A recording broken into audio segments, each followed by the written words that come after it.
Zoom, Mecha Godzilla. Awesome. Shh! That's not a line! Space Station. Welcome to Space Station. The anti-Godzilla weapon has been launched.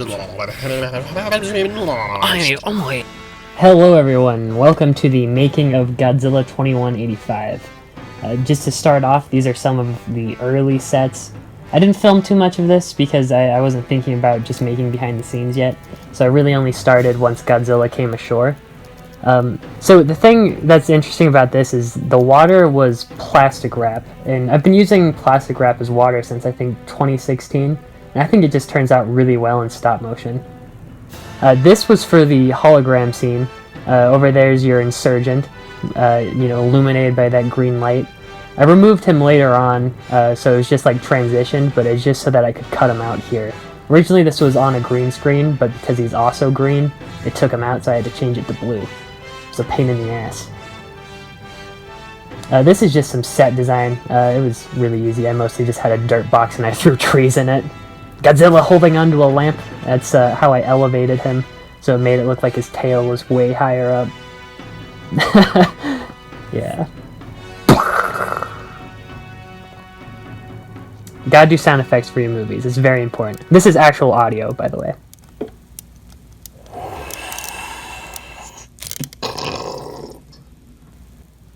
Whenever I'm filming, I'm just making sound effects. Like Godzilla's punching, it's... So this is how I did Mechagodzilla's lasers without it taking me an eternity. It was just on a green screen. But for Godzilla, I had to draw that in frame by frame. His dorsal plates, I had to, color in frame by frame. His atomic breath, frame by frame. Turned out really cool, though, I think. For the most part, it looks really good. This is just, a small segment of the fight scene, which was a lot of fun to make. Probably one of my best choreographed fights ever. Believe it or not, it only took me a week and a half to make that entire fight scene. This was just some junk I threw together, and I was like, wow, that actually looks like a base. But really all it is a bunch of Lego pieces that I found lying around. Like, the front of that is the part that Godzilla burst out of in the beginning, and I just kind of put it back together but a little bit apart, and it totally looked like a different set. This is Godzilla in the city. This is like the last 3 minutes of the movie.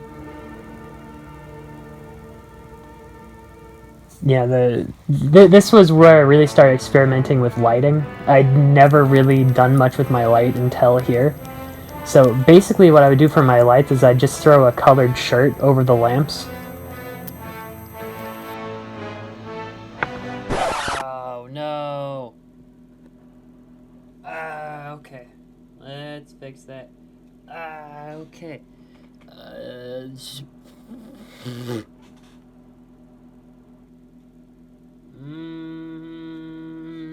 Yeah, just a little bit. Set. Okay, how about now? Oh no. Wait. Okay. Let's. This even moved over a little bit.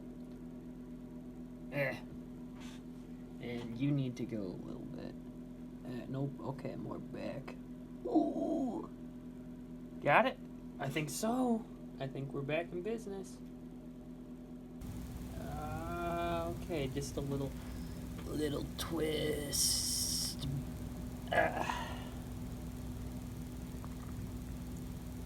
Damn it, come on, it's so close.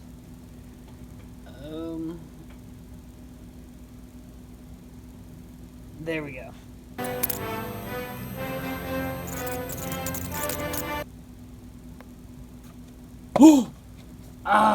Damn it.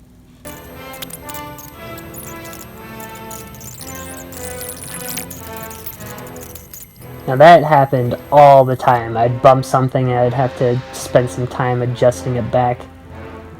That's what nightmares are made of, people. This is probably one of my favorite shots of the entire movie. I just played that and I was like, oh my god, that's so badass. that was inspired by that Biolante scene. These are just some memes I got sent afterwards, and I thought they were pretty funny.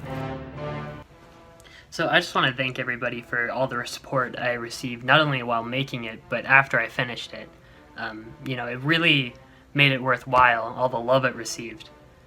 And it was a blast to make. Like, I can't believe I finished that in 2 months.